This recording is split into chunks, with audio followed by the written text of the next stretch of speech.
And we are back at Evergreen Speedway with Home Track Heroes. We have moved ahead in the Central Welding 125. We're now at lap 53, and that reminds me, this segment is brought to you by Central Welding. They're your supply for all your welding needs. 24 locations from Bellingham to Vancouver.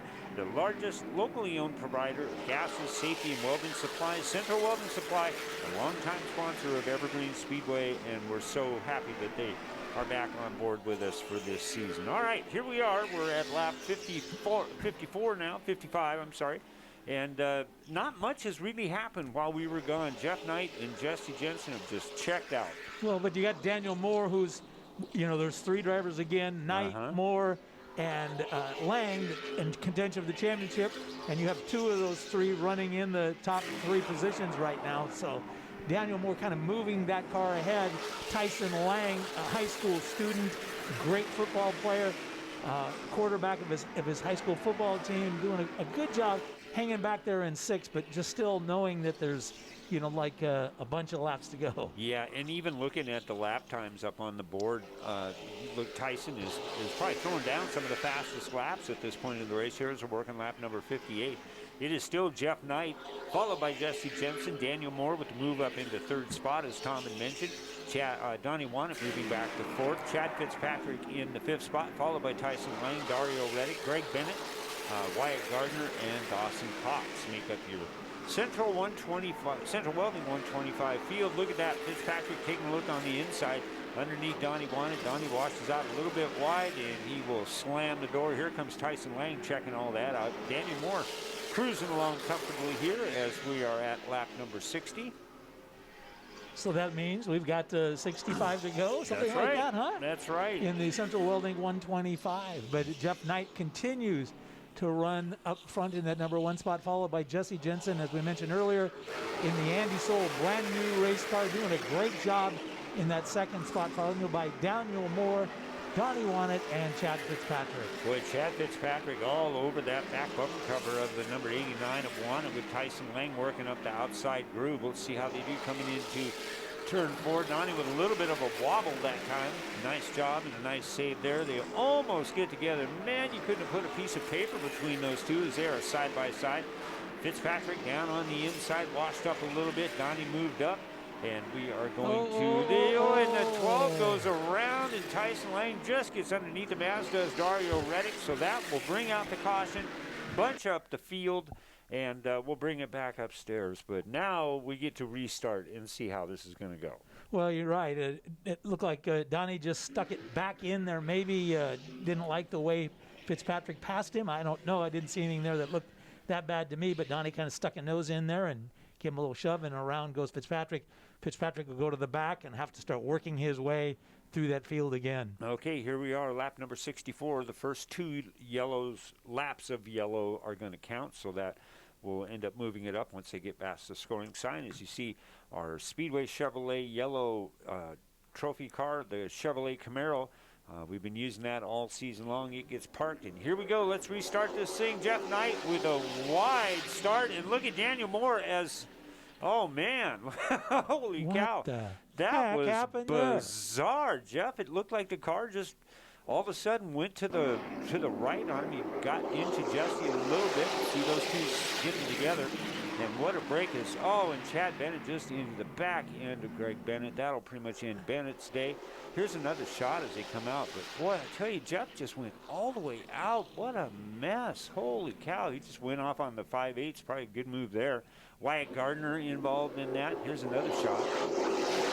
Well, Steve, the old expression, cautions breed cautions, and this is exactly why people say that. And, it's just kind of a tough time on restarts. You got to be very, very careful. Yeah, it was a lot of anxiety going on at that point in the race, and here we're just having a complete runaway. And this is how fast things can change, as we've seen it bazillion times before. But things can happen so fast. Jeff Knight now. And here we go. We have moved ahead now to lap 100, and it is boiled down to just exactly what you see and kind of the way it should be. The two guys that have been at every race all season long Dario Reddick in front, Tyson Lang right behind him, Daniel Moore in the 3rd spot, and Donnie Wannett in the 89 with Dawson Cox in 5th. A few of the cars were able to make it back out. Greg Bennett obviously couldn't. Jeff Knight couldn't. Jesse was kind of off and on throughout the course of, the laps that were not showing. But here it is what it's going to boil down to, and I can't think of a better way to finish it out. We started with 3 drivers in contention. You can take Jeff Knight out of that equation. So now it's going to come down to Lang, who's running 2nd, and Daniel Moore 3rd. So that's going to decide your championship right there. But, man, you look at that, you look at those first 3 drivers, and Daniel Moore's got as much experience as those other 2 guys got age. Yep. Young. We've talked about this, all year, that the young kids, he started the year, Reddick wins a couple. It just seems like the youth is taking over here at Evergreen Speedway. Yeah, and what a thrill it's got to be for Tyson Lang to, he and Dario have been kind of side by side, nose to tail, tail to nose all season long. They've both been really close together all year.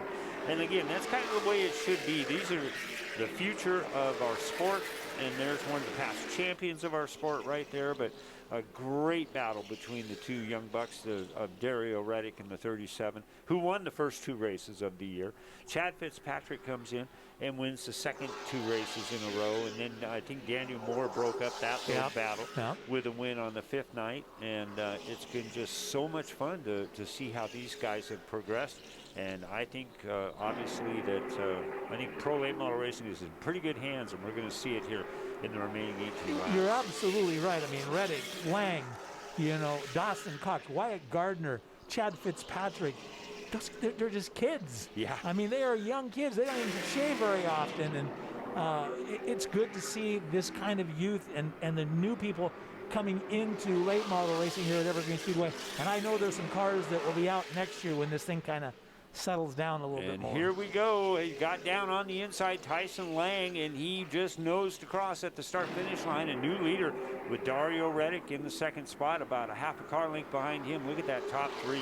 It is Tyson Lang looking for his first win in a late model car. How cool would it be for that family, that team who put so much effort into this to get that first win. Daniel Moore just driving the wheels off that number 16 Monroe Grocery Outlet car. Tyson Lang with his J&R Motorsports and Lang Auto Sports sponsorship on his car. Dario Reddick has just been backed by the Lime Bar and Grill out of Kirkland all season long, and they've just got to be so impressed with the performance of that young man. If Tyson picks up the win, Dad will have cars on sale over at Lang Autosport on Highway 99. Happened to drive by there just yesterday. Yep, and Grandpa Ron will probably have a good deal on moving trucks, so definitely stop by and see him. Hey, look at that white truck back there. That's a pretty sharp ride. I don't know whose that is. You don't, huh? I don't. But look at Daniel Moore now working down on the inside of Dario Reddick. Hey, here we are, lap 113. We've got 12 to go. Good battle for the 2nd spot, and boy, nobody but Tyson Lang wanted to see that action in his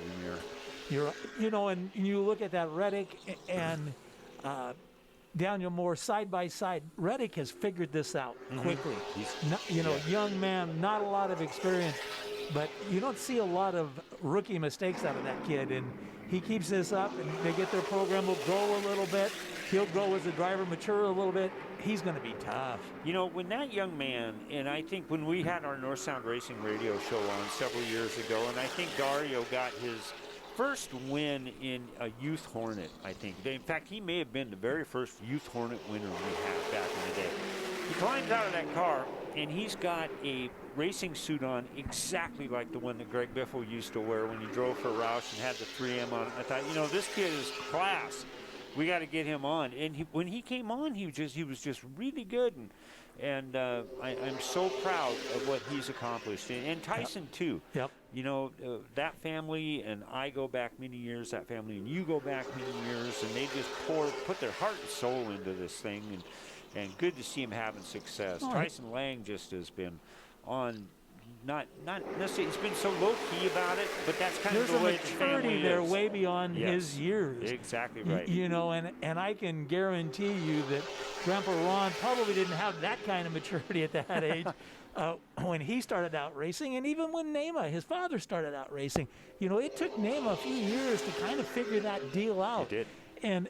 And Tyson's handled, not that there's pressure being applied to him, but I know he applies the pressure to himself, you know, and he's handled it so well because he's another one of those guys. They're just not making mistakes. Yeah. We saw something happen up front with the veterans tonight that took out a bunch of the field, and the kids just continue to do it right. And they're doing it well with the seasoned veteran right in the middle of them. Here we go, 5 laps to go to wrap up the Central Welding 125 here on the Home Track Heroes on CW11. The Pro Late Models, the Speedway Chevrolet Pro Late Models on the 3/8 course. And you know, we talk about this a lot. I think the 3/8 is just the absolute perfect size to put these cars on. They look really good out there. They look racy. They look fast. And I think this is going to be a win-win deal. Looks like Dawson Cox is about ready to go a lap down. Nice of him, though. He moved over, moved up, let the leaders go by. He's not going to win it today. In the words of probably one of the toughest veterans in the Northwest, Pete Harding said, if you can win on the 3/8 at Evergreen Speedway, you can win anywhere in the country. Well put. All right, here we go. We're going to have 3 to go as they come across the start-finish line. Good shot there of the third-place car, Dario Reddick. Back up front, Tyson Lang. Boy, I tell you, the things that have been going through that young man's mind right now. He's got Daniel Moore all over the back end of him. And that car's getting bigger and bigger as it gets closer. That 16 car gets closer and closer. Yeah, this is pretty cool. As they come out of turn number 4, will we see the white flag this time by? There it is. John Peterson throws it with authority. As 1 more to go for Tyson Lang, the longest lap of this young man's career, but a great run off at turn number 2. And that may just seal the deal right there. 2 car lengths in between them.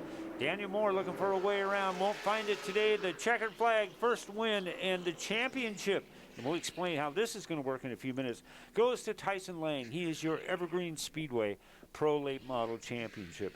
Daniel Moore wins the NASCAR Washington State Championship, and it's kind of a complex formula. I will be happy to let you explain it, but this is cooler right here. And you know what? Dario Reddick, your Rookie of the Year for 2020. By far. Pretty cool deal for all 3 of those guys who just happened to finish first, second, and third. Pro Late Model in 3rd place tonight. Dario Reddick, congratulations. Walk me through that race out there tonight. Quite a wild one. Yeah, there were lots of accidents. I was back to about 7th, and then a huge wreck happened. Came out, led for quite a few laps, and just couldn't quite hold on to the end. Ended up getting 3rd. I'm pretty happy with it, though. What kind of stamina does it take for 125 laps out there?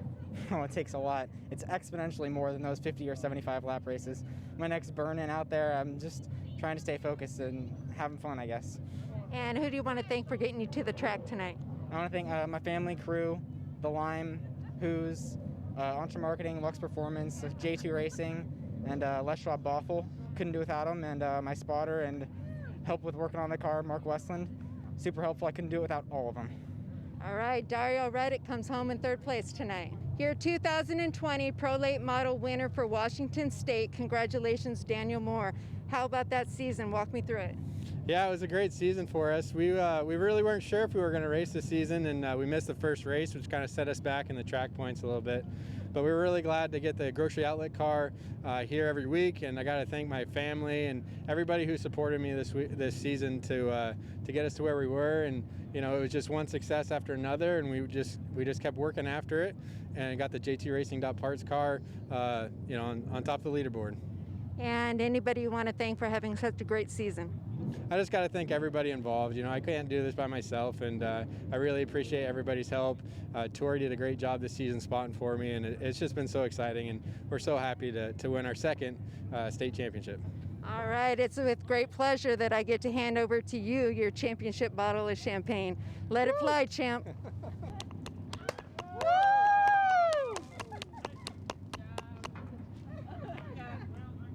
Your 2020 points champions for the Pro Late Models. Congratulations, Tyson Lang. How were you able to put together such a successful season? Just trying to drive clean every race and staying consistent every lap. That's basically what it came down to.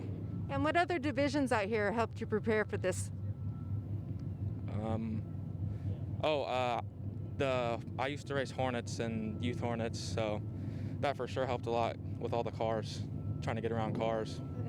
And who do you want to thank for this season? My pit crew, Joe, Jeff, Dustin, Mark, my dad, my grandpa, my Uncle Wayne, and yeah. All right, being one of our youngest champions this year, I get to hand over to you a celebratory bottle of cider. Congratulations, Thank you. champ. Woo!